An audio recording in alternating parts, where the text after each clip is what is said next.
Welcome to The Leaders Who Care, a podcast powered by Dynamis Group. We are here to give the stage and support to those committed to create a positive and lasting impact, way beyond the profits and margins, the leaders of the world who care for others and serve a bigger purpose. Join us on the journey of creating a better, more caring world. And now to your host, Marian Tamalkov.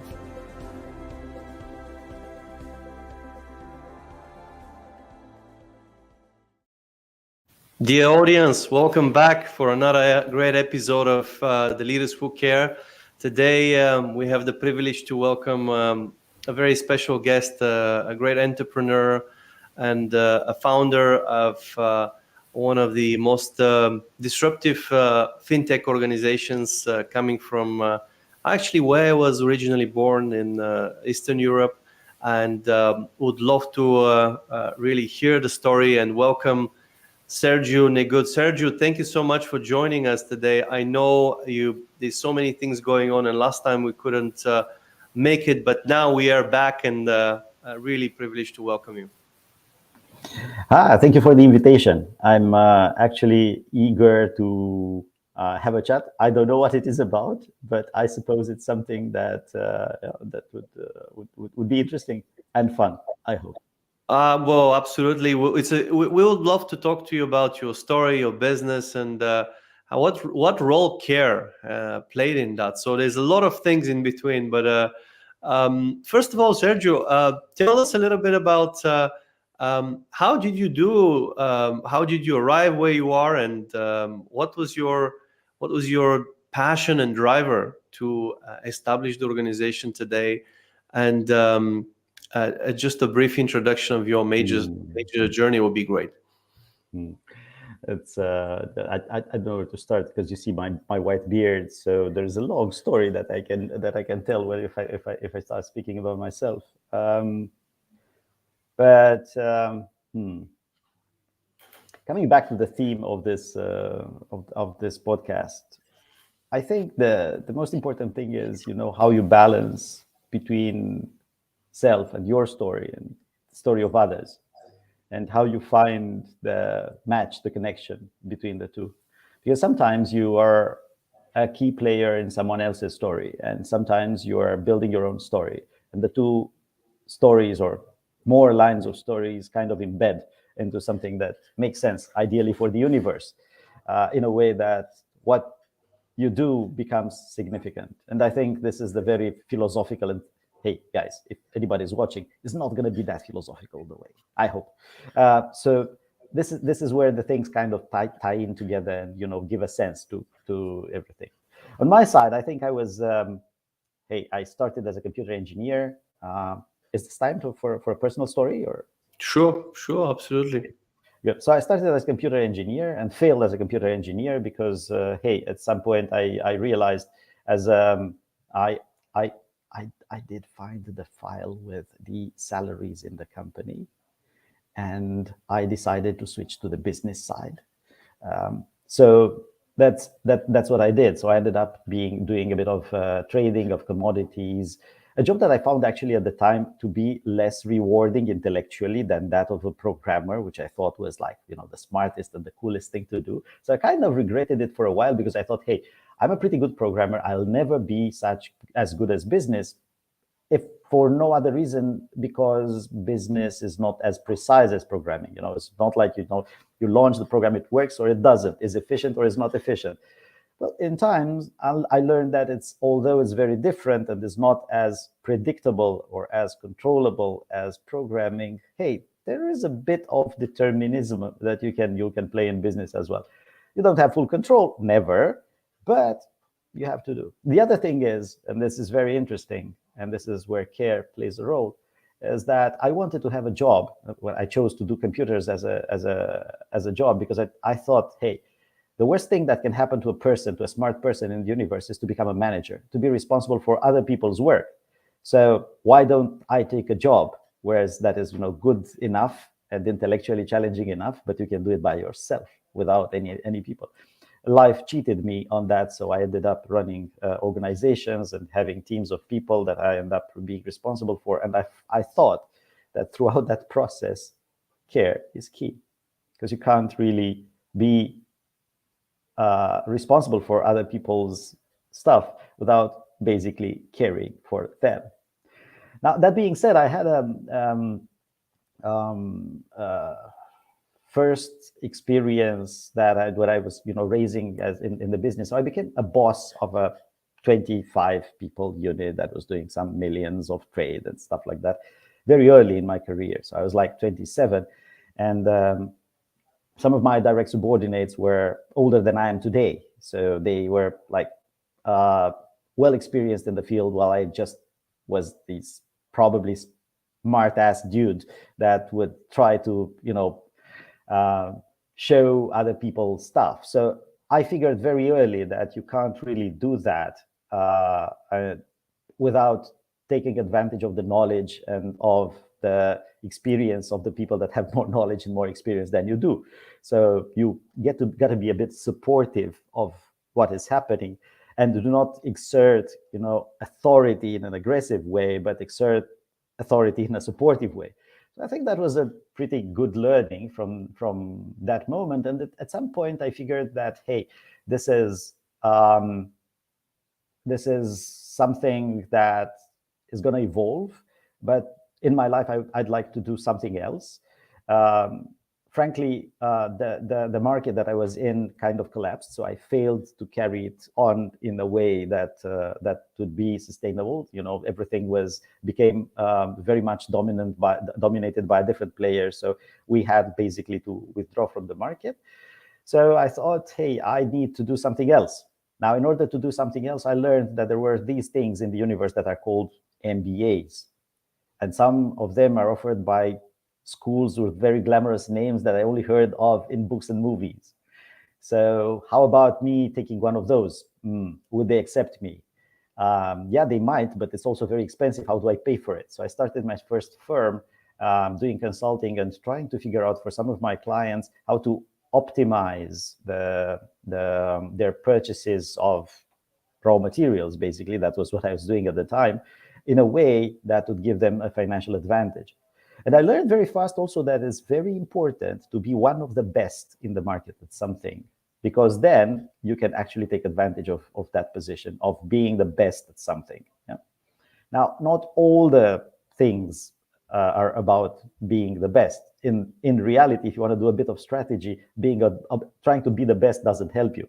Trying to be unique is what helps you. But I didn't figure it out at that time. At that time, I was very proud of being one of the best, and that allowed me to actually create a bit of a business and to make the money that are needed for a top MBA.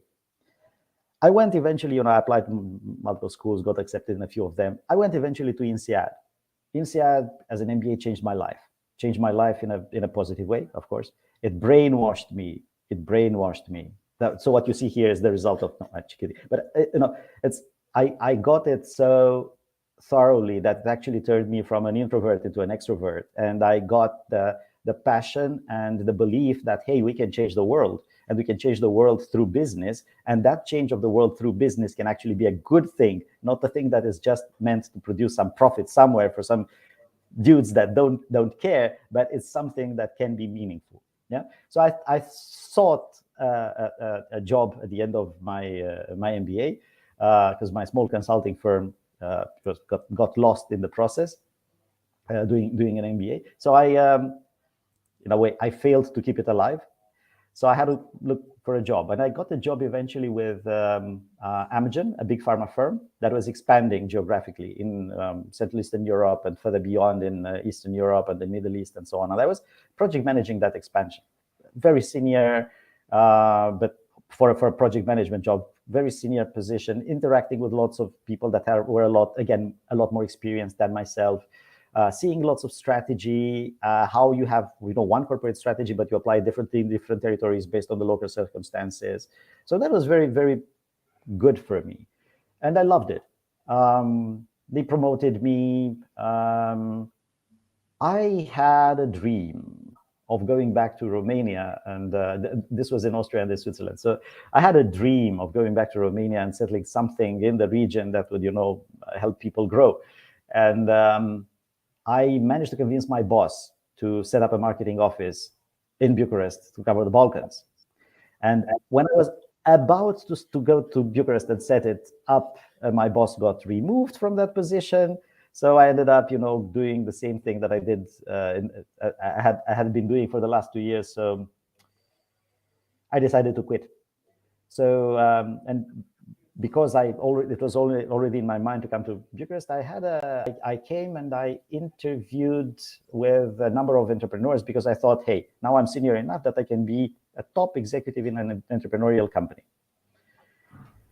And I ended up building from the senior executive position what is today the largest chain of clinics, chain of private clinics in Romania, in cooperation with this very nice individual, Varga Inayati, who was the owner and now is no longer the owner because obviously the company was sold with my participation to a number of private equity funds in a number of transactions. And I think I learned from Varga Inayati that caring is a backbone of having a relationship with people. And I think that it is allowing for you to be at the same time joyful and compassionate. And I think this is the most important thing throughout all this is just be bloody yourself. I mean, be yourself, whatever that means. Don't try to fake and pretend to be something that you're not. Don't try to be the job that you're in. Don't try to be the profile that you think people expect of you to be. Be yourself. And while doing that, be a good person. And if you're yourself and you're a good person at the same time, probably good things will happen to you. And if they don't, it's not your fault. So that's if you want the most important thing that I learned from that experience. Other than, of course, growing a business 10 times, getting some stock options that vested and brought me some money that allowed me then to invest in a number of firms. Yeah, and one of the firms that I invested in, eventually. The large majority of the firms that I invested in very early in the process were very successful. I mean, if you look at their profile, surprisingly successful. That's interesting. That's interesting because that's a correlation of how did you select those firms, because that is an interesting insight for the audience. I was very careful at the time because I knew, I did not believe I was an angel investor. I thought, hey, angel investing is for somebody that has money. I have a little bit of money and I'm just willing to risk all of it investing in small businesses. Because, hey, if with Regina Maria having a tiny piece of equity of something that sold into the hundreds of millions made perfect sense for me financially, if I get a slightly higher percentage in a number of even smaller companies that I help grow and they get sold and so on, it's going to be fantastic. So I had a tiny piece of money, and I was very careful to invest in people that I believed in, who had a very good knowledge of the industry that they were in, and who accepted to have, on a regular basis, some strategic discussions with me, such that I can contribute a little bit here and there, and make sure that we kind of, are aligned on the growth. And this, with some of the companies, this became very formal, like we have a formal advisory board and so on. With others, it did not. Yeah, but at the end of the day, it's about the same thing. How do we grow this business at this more strategic level? And it kind of worked. It worked very well. So there are 2 companies that are now listed on the stock exchange, 2 exits that I made, one to a large multinational. So this is out of a portfolio that is, at the end of the day, very, very tiny, and you realize that you have that success. I think it was fantastic. So, and one of the companies that I invested in was a software consulting firm that was managed by Tio Blidarush, my co-founder in FintechOS. And I remember that we met each other, and I decided that I would join and invest a little bit in Softelligence is the name of the firm. It's a very good firm. And basically join as an advisor, as a board member. But it was clear that this is not what we are doing it for. It was clear that at some point we would do something bigger, greater, some better thing together. And there were some ideas of products that were revolving around the old-fashioned thing of software that writes software. So that software that writes software, there's very little chance for you to build in a services firm, because a services firm, the client has the full priority of your resources. So you end up taking people that are working on the product and send them to the client, and then they get back and so on. So it doesn't quite work. And it was clear for us at the time that, hey, if you want to be successful, if you want to be truly successful in software, in a product company, then you have to be fully aware of that and put all your bet on the product. So the only way that you can do it is by making it a separate entity and run as a full-time manager that entity, which is very difficult to do if you're the owner of the company that you're running and that company is doing well and it's already like 10 million in revenue. But one day, Theo decided, yes, I'm going to do that. So, Sergio, are you in with me? As you said, sure. Of course, yeah. So my decision-making process was like 20 seconds. Luckily, there was Theo's brother, Adrian, that remained in charge of the company with 200 people and 10 million in revenue that continued to exist and to carry on. So I joined Theo in this new endeavor that is FintechOS.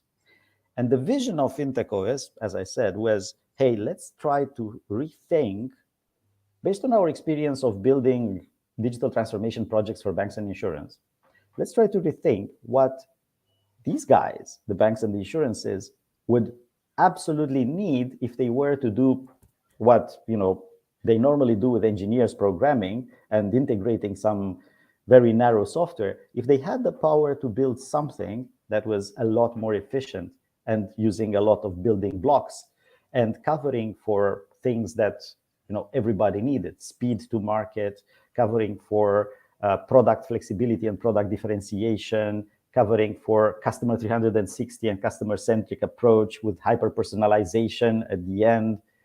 So how do you build all that? You build something that is, at the end of the day, what we call a high productivity fintech infrastructure that is at the core of FintechOS proposal. And 4.5 years later, here we are, about 450 people hired in the company, offices in London, in New York, of course, still in Bucharest for the R&D and for a big part of the commercial management of happens in Central Eastern Europe, in Amsterdam. A lot of people nowadays in places where I think we will have offices. We don't have proper offices. We just have representatives, if you want, for the time being. And dream that is becoming slowly a reality of changing the way software is being built in banks, insurance companies, and other companies that want to launch financial services.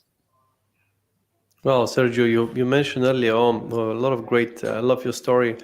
And you mentioned several key milestones in your journey, but it's amazing how one thing brought you to another, number of pieces of wisdom where you realize at some point it's good to become one of the best in something. You try a lot of things, but eventually reach out to that point. Hey, this is something I'm really kind of passionate about. I want to become one of the best. Or you mentioned best and unique.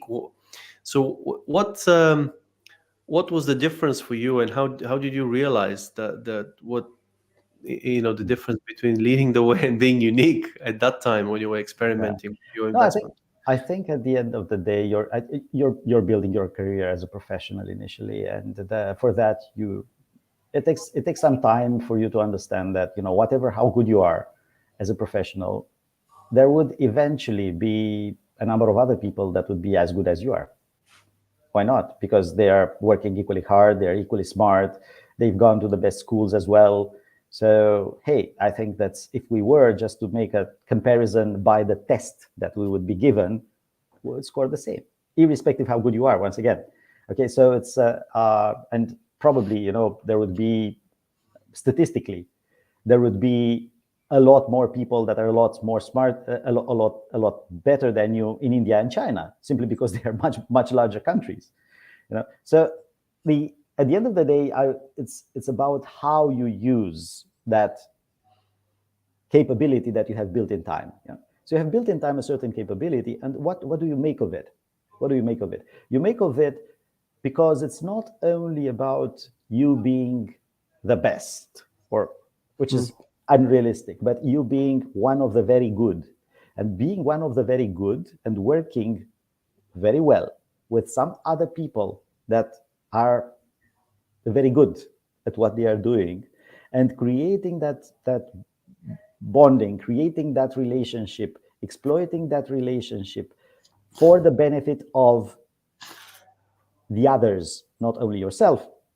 I think this is something that is that I think was the revelation, and that was, if you want, the essence of my quest for being unique in a certain way, is trying to understand how to put together being good at whatever I was good with what other people can provide with, in my case, entrepreneurs that had glorious ideas, and me trying to help them achieve their dreams while achieving my dream of creating something that matters, and matters not only by the sheer value creation and the sheer um, thing that they would eventually leave a legacy and they would eventually be remembered, but I think the most important thing is do this in a good way, where people are willingly participating and contributing, because this needs to be creating a dream and fulfilling a dream for all the smart people that you have in an organization. And it's not only about the people inside, but all the stakeholders that an organization has. Because we can't be successful if our clients are not successful at achieving their goals. We can't be successful if our people inside the organization are not successful in achieving their goals. We can't be successful in individuality. We have only to be successful as a group, as a team, as a number of people that, drive somehow this ship towards some ideal harbor. I love that. And you're absolutely right, Sergiu.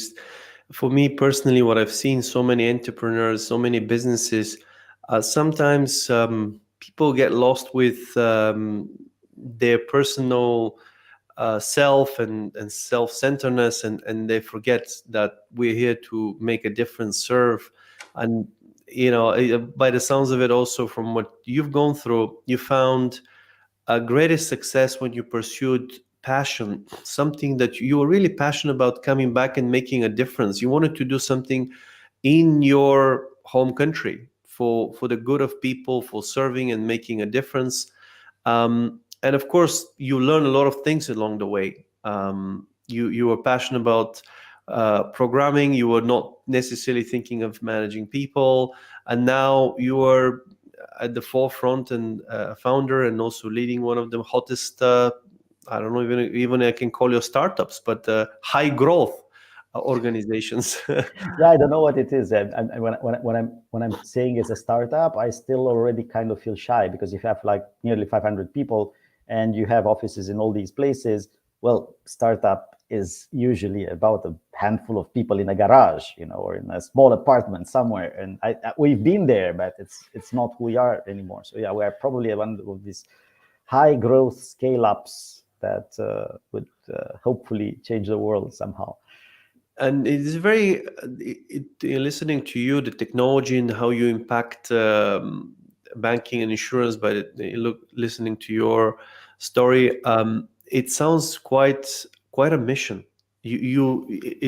For me, we're listening to the solution you provide is very broad for how you develop software. So just talking about the organization and what problem do you solve, basically, for your clients. It's I think this is looking for a problem to be solved is a narrower way of looking at the things. And as you said, we are embarked on a mission more. Yeah. And this is, if you want, is dreamt of and constructed primarily by my partner Theo Blidarush, and I'm just chipping in my ideas, and I'm just, if you want, helping this company grow to greatness with all my capacity, because indeed it changes the way things are done. The problem, if you want, the problem is that there aren't enough programmers in the universe. And if you use every programmer in the universe, it's a very expensive resource and a very slow resource because you have to write code. So how about getting the building blocks and getting the no-code structure that allows people that are focused on business to build the technical solutions, to build the technical infrastructure, to build the products and services that they can launch into the market much faster. Because that's about it from their point of view. And funny enough, it's not exactly the same problem from the point of view of the us common people, everywhere using financial services. Our problem to be solved, our job to be done, if you want, is we want to live our lives beautifully.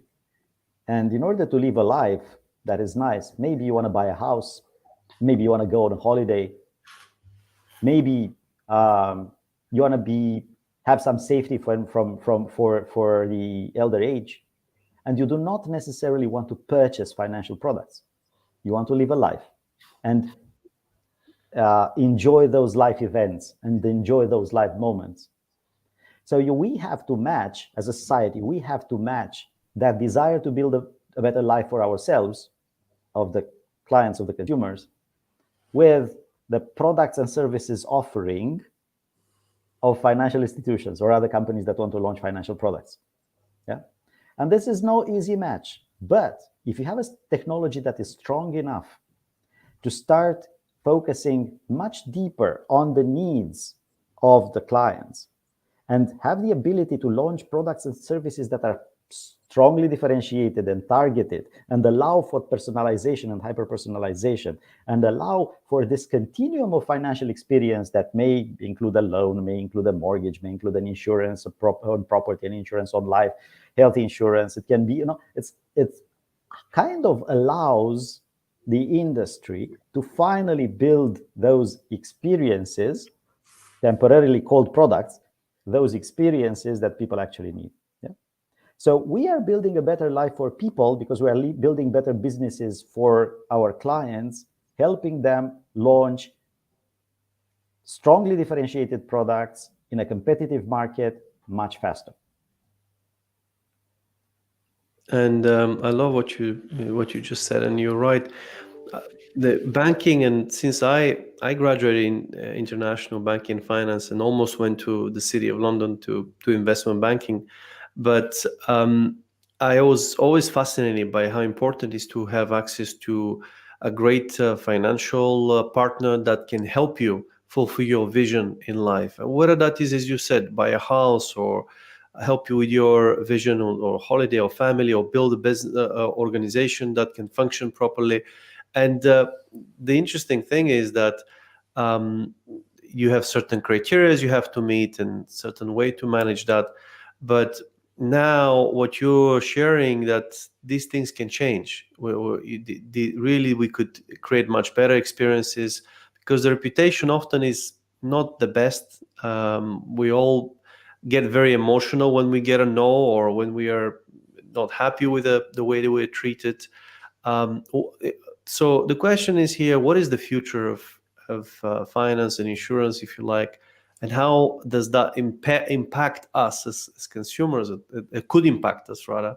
What is your vision? What is your dream? Because I can see you're visionary and you want to make a difference. I do want to make a difference.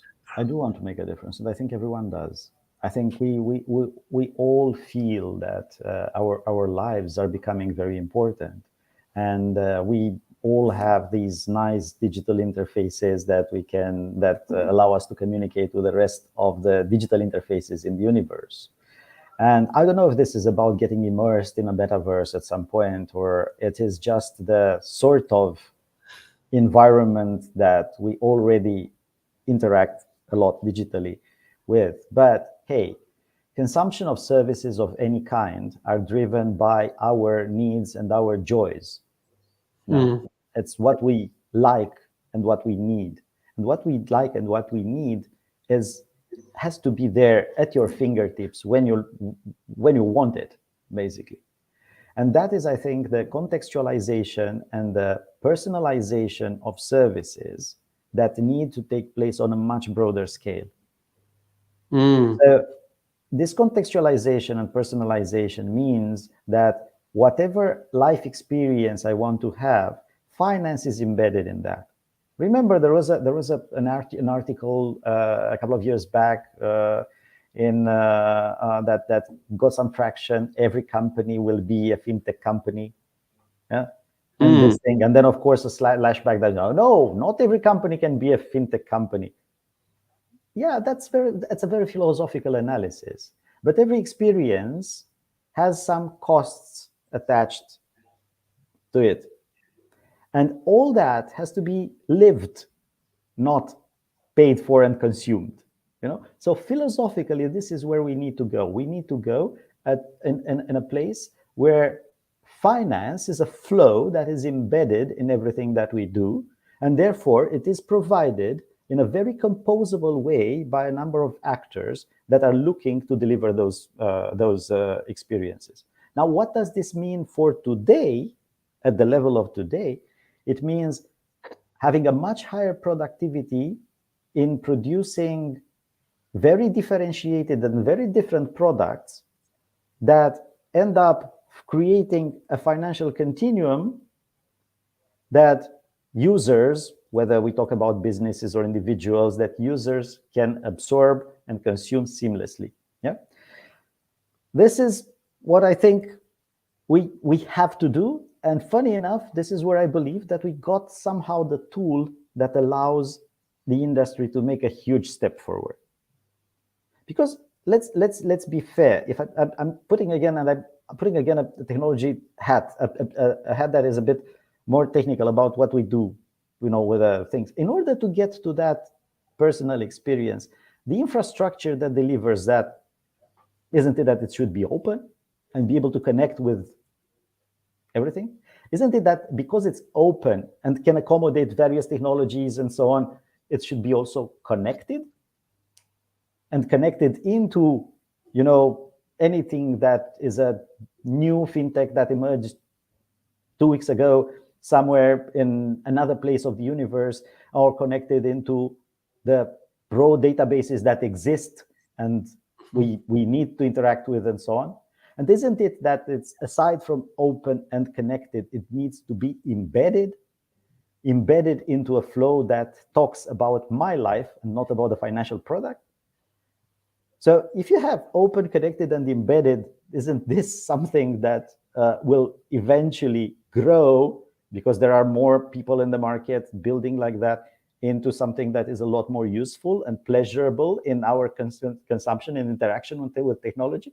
So I think that's the way that we look at it, the way that we can actually help the world live their lives in a better way, yeah, with the help of technology for financial industry, which is what we do on a day-to-day basis. Now, again, this is the objective. This is the current reality. This is the approach.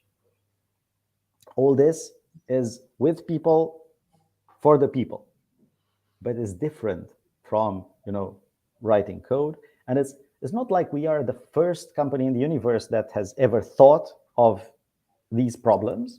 I think there are lots of other companies that are covering different aspects of it. Yeah, like you have companies that are taking a look at the financial infrastructure starting from the core, and they say, hey, we have to create better cores. We have to create more nimble cores. You have companies that are looking at it from the digital experience. Hey, we have to have better interaction, better looking apps. We have to have smoother solutions.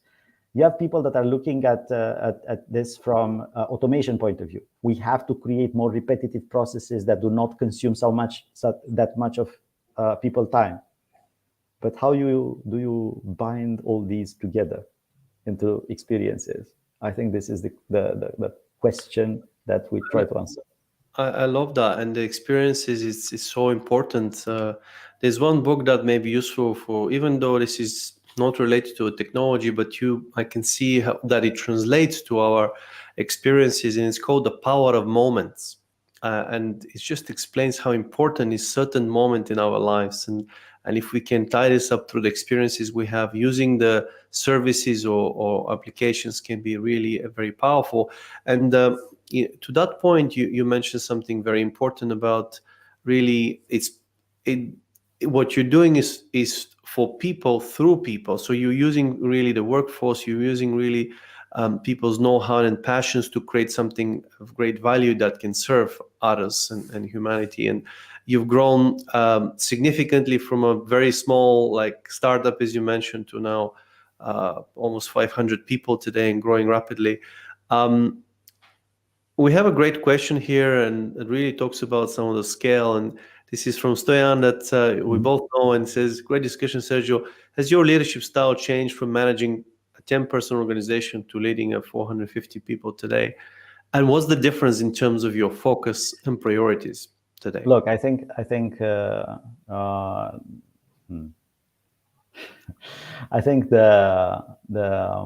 vision is still there. The vision is more or less the same. The mission of our mission to change the world is there. But as you get to actually fulfill a part of the mission, you get more clarity on how this is done, on how this potential success story of yours in your head fits with the success stories in their heads of your clients, of their customers, and so on. So there is a bit more reality that is built into it. Now, of course, when you manage a 10-people company, you're focusing on we're here together, we're all a family, everybody is at the same level. When you're building a 500 people organization that happens to be in more countries and even on more continents and different time zones and stuff, you need to have clear flows and processes and management functions and all the things that keep this alive. And you need to empower lots of people that are very senior and are definitely more experienced than you in certain fields in order to take ownership and run with that vision, not walk with that vision and get fed on that vision. Run with that vision and make it happen, because it has become their vision of building success. So it's a massive difference between patching here and there in a small team and delivering the first concept, the first prototype, the first MVP, the first live client with something that is a lot more work done now than actual technology that has accumulated and has settled.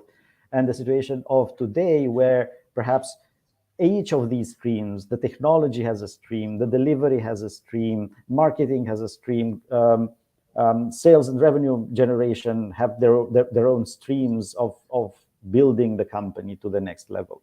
And all this is about coordination, and if you want, looking for the blind spots. What are we missing?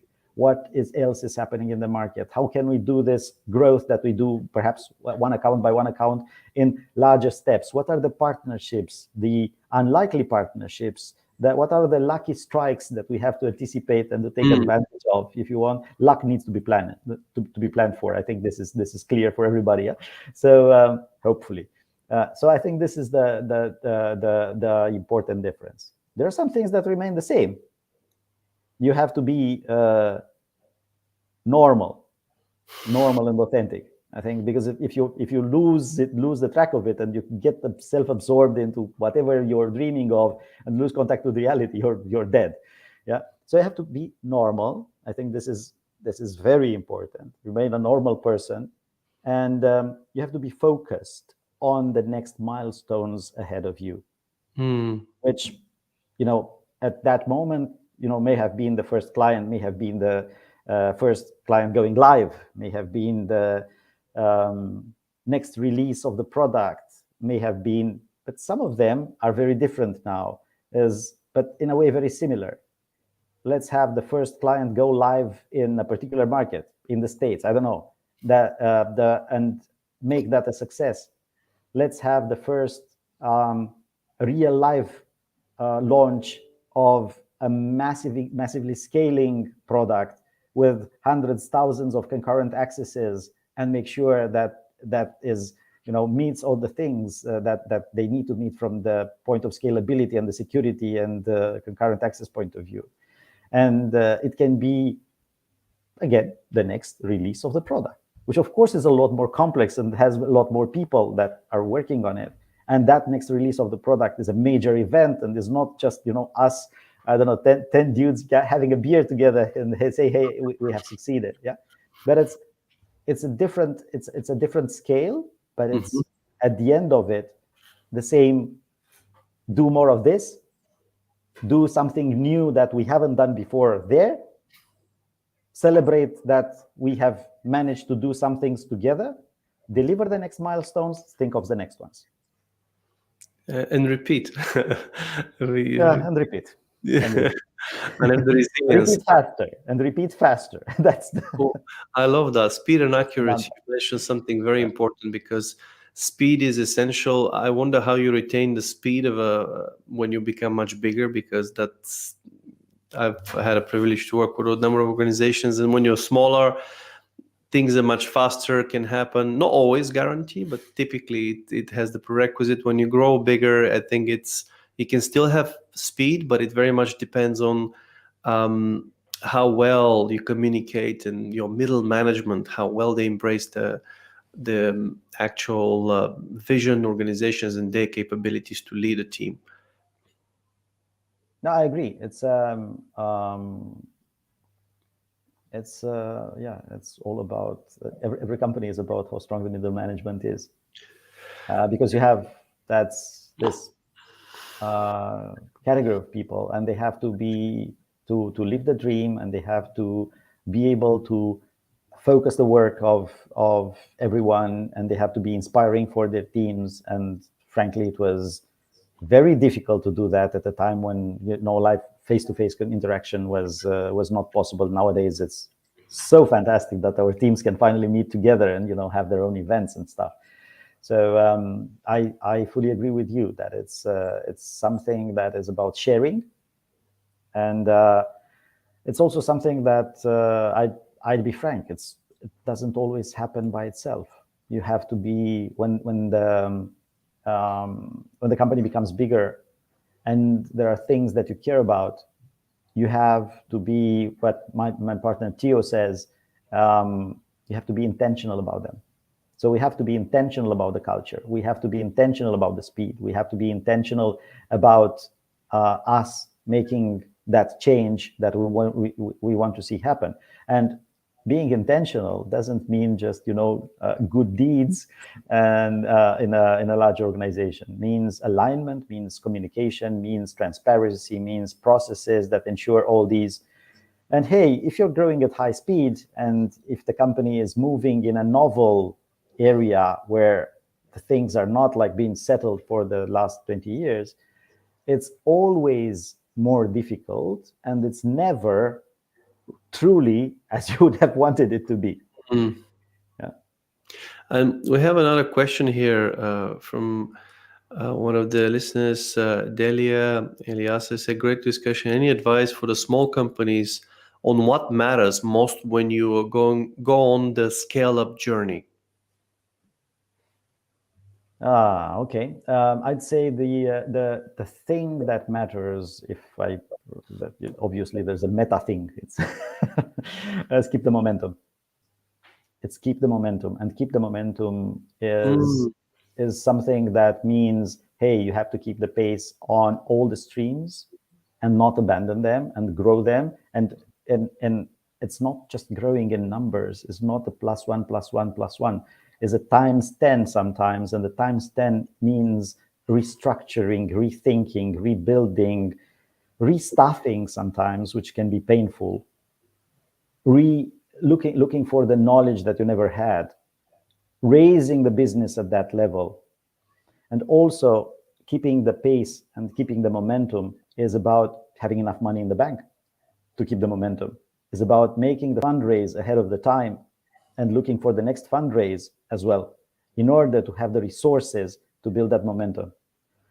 And I'm teaching strategy, and one of the things that are essential in strategy as it is taught, not as it is lived, but that is very relevant for as it is lived, is that everything depends upon the resources and capabilities that you have. How can you put them to work? How can you take advantage of them better than other players in the company? Because sometimes you have lower quality or quantity resources than others, and yet you're able to break through because you can use them in a more creative way, and you can use them in order to extract more value or to build more value, and then appropriate some part of that value. So it's about getting focused on how do our resources and capabilities need to transform in order to create that momentum. I'm just reflecting on that, and thank you for sharing this advice, because it's not easy to keep the momentum, and personally experienced, but sometimes you have the ups and downs like of an organization. And how do you kind of keep the momentum? So this is what is the important advice, but from your experience, what are the steps to keep that momentum? Because you're right, sometimes you have a great success or a milestone, and you said keep focus on the next one, getting the money before you need them, just to making sure that you don't run out of resources. Any other important advice to not to go like massive ups and downs, just to kind of continuously rise and keep that curve going? Well, I'd love to be to be that knowledgeable and to give the universal advice that helps everyone. I think it becomes also very specific on what you need to do. I think you need to be on your tiptoes all the time. I think you need to be ready. This is not a job or a venture where you can literally like rest and let go. So you have to be alert. You have to you have to talk to people. You have to get the feedback.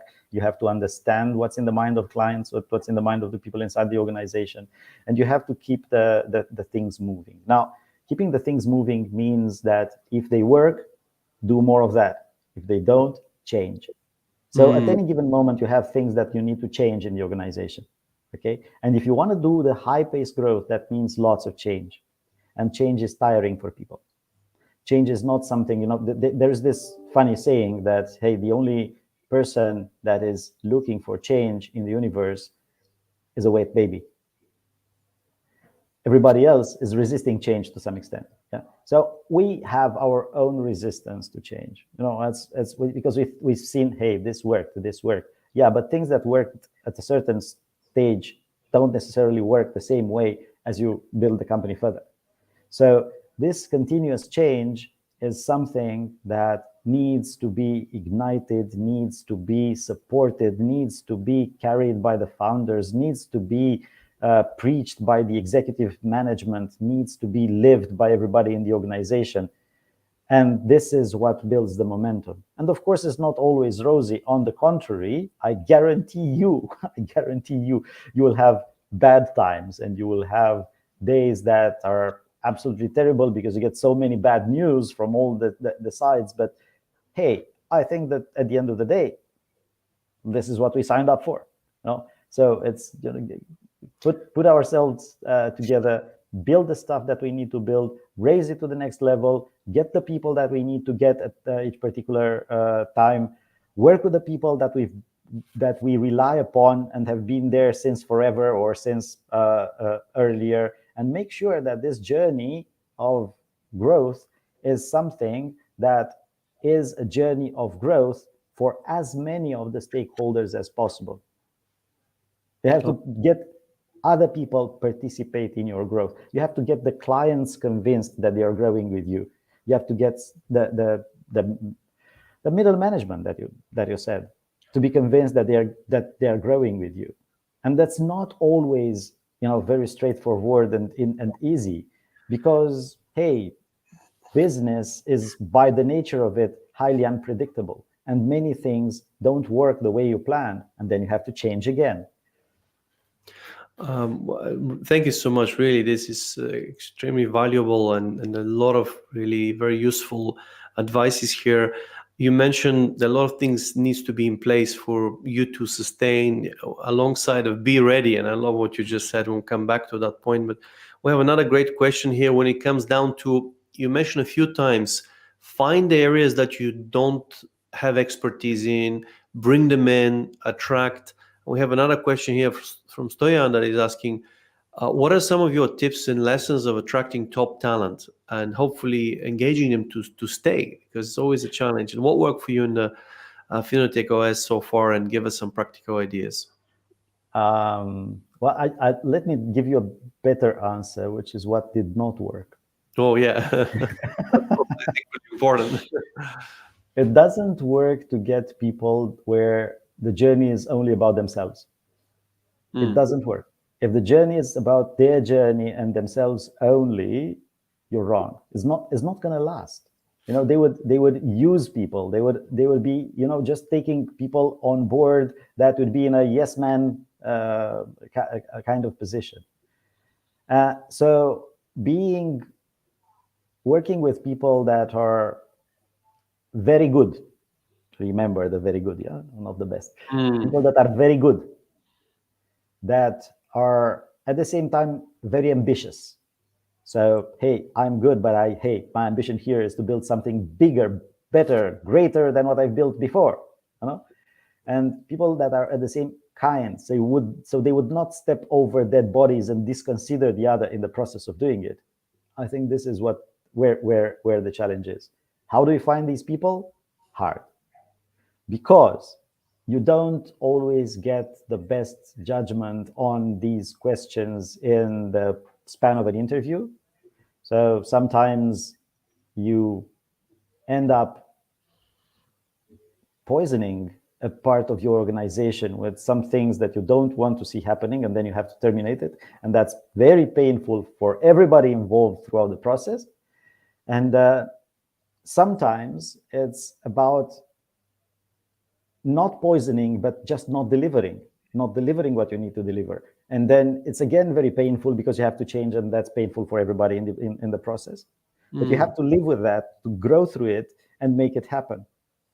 Because attracting the right people is not necessarily the easiest thing of all.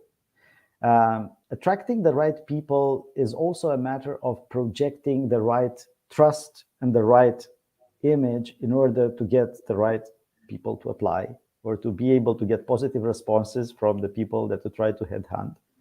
And sometimes it's about a longer journey, because, hey, if you're very early stage, there's that dude over there that might be your best call for a particular job, but they're not going to come and work for you at that early stage, because they don't feel enough safety of the job, financial safety of the package, and social safety of this being a nice thing on their CV at some point. Yeah. So sometimes you have to, especially in the earlier stages, you have to take your time and build the best management team that you can get at that level, knowing that at some point this might actually be elevated to the next level by somebody else that you can't hire for now.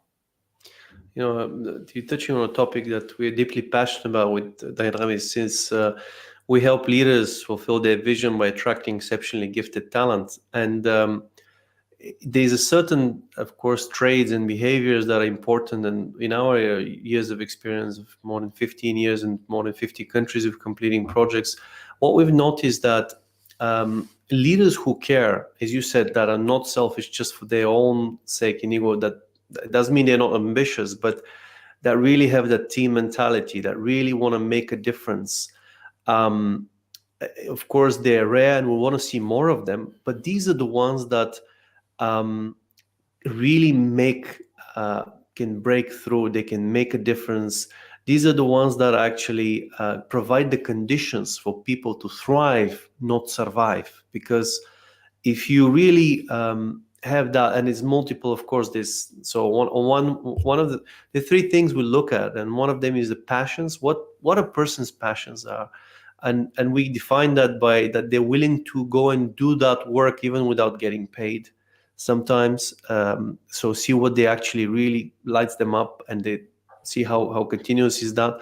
Second is strengths, character virtues of what are the things that they do in terms of their behavior, how they treat people, and consistency. But of course, understanding their expertise, like what are you very good at, as you mentioned, in terms of skills of the job, what are you excel in. And the last thing is the values, that what are the values that they're not gonna compromise on whenever they're into a situation. Of course, there's a lot more to it, but those three areas are very important to understand people quickly in terms of passions, strengths, and values, in order to be able to kind of attract them to your team, and also build a waiting list later on in your organization. If you have the right people in place and you have the mentality to develop some of them, so you've gone from a startup to a next stage, suddenly you become more attractive. So that will enable you to attract even more gifted talent. But then you need to be careful that the values are not compromised, because you may have the best sales leader, but it doesn't mean he's the best people's leader and develop others. So it's very important to balance those things out. And thank you for sharing this, because you're right. The stages, you got to be always mindful that the people you have today may not take you by themselves to the next stage. You may need external support, so you need to always anticipate and be aware of the blind spots and bring some of those into the team as well. Yeah, you're saying, you have to be good at that. You have to be good at that, and you have to have the values right, and you have to have the strength and the passion and all that thing. So it makes being a leader an impossible thing, because I'm questioning myself, and I'm questioning even the other people around me. Are we always good? Are we always at our strengths? Are we always passionate? Are we always kind? Are we always living the values? Are we, and I think there's so much doubt in that self-questioning all the time. But I think that self-questioning plays a role, because that's the only way where you can improve, by understanding where the standards are. And I also believe that, hey, we are absolutely not perfect. And this projection of the halo effect, that, hey, if the company is successful, the leader is perfect, or the company is successful, the leader is very good. Okay. If this halo, this projection of expectations that you would be eventually doing everything perfectly all the time, is not the reality. I think the reality is to understand that we are not all the time the best at what we do, and we have to be honest about that when that happens. We have to accept ourselves and accept the others with a certain amount of things that aren't perfect, because trying to pretend that you are is so pathetic sometimes, and trying to pretend that you are is so unauthentic at other times. So I think keeping things normal, keeping things real, keeping things down to earth, and being yourself is of massive importance. Absolutely. And don't lose the joy along the journey, because even in tough times, it's not easy, but you're right. You have to really, because we all make mistakes. We all send the wrong email here and there. We all could do sometimes things and react in a certain way because we were overwhelmed. And since it's a mental health week, and really want to honor the fact that, that's fantastic initiative. How do you take care of yourself, Sergio? How do you, especially from a mental health perspective? I think I'm normal, but so does everybody else. So I think I'm trying to have a very active life. So that, luckily, that has always been the case. So it's not something that I need to force myself into.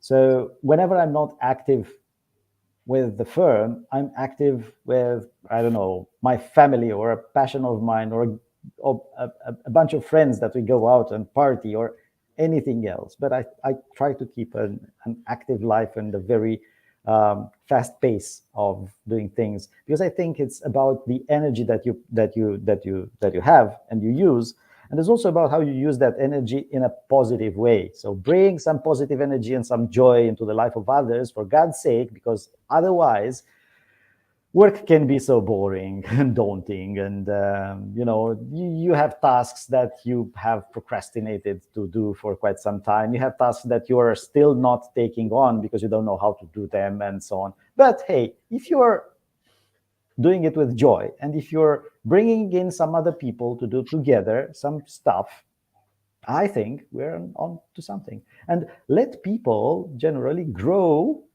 and take on stuff that they want to keep doing. So why not?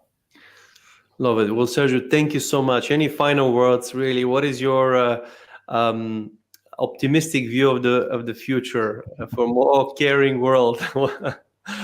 Look, I think you touched the point here. I'm actually a very there's a very strong optimism in me that, you see all the bad news every day, and I still believe, hey, this species, this bunch of people, this firm, this country has the potential to do much better. Absolutely. What do we rely upon? What are the resources and capabilities that we rely upon? There's plenty of good people, good quality people, smart, who care about the others, that Yes. are willing to take the flag and march towards building a better world for the others, not only for themselves. And this, of course, is a minority of people, but who cares if it's a minority? Minorities have changed the world again and again into a better world.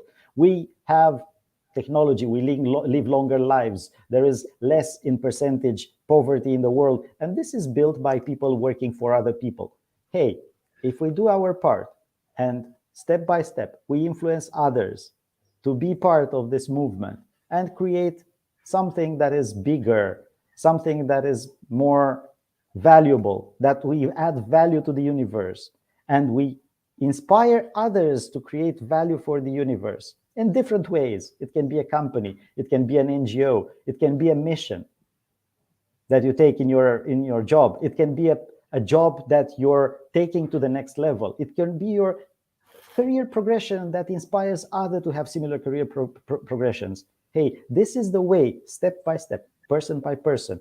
If you're in software, release by release, you can change the world one step at a time. Love that, Sergio. And on the question, who cares about the minority of the group? Leaders who cares about, we want to expand that minority to become a majority.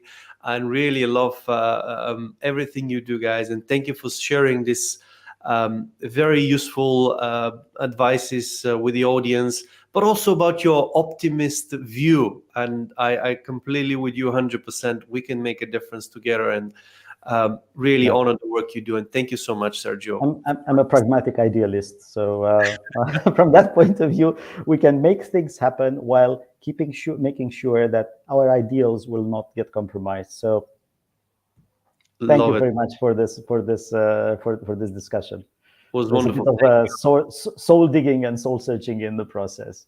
Thank you so much, Sergio. Have a great one.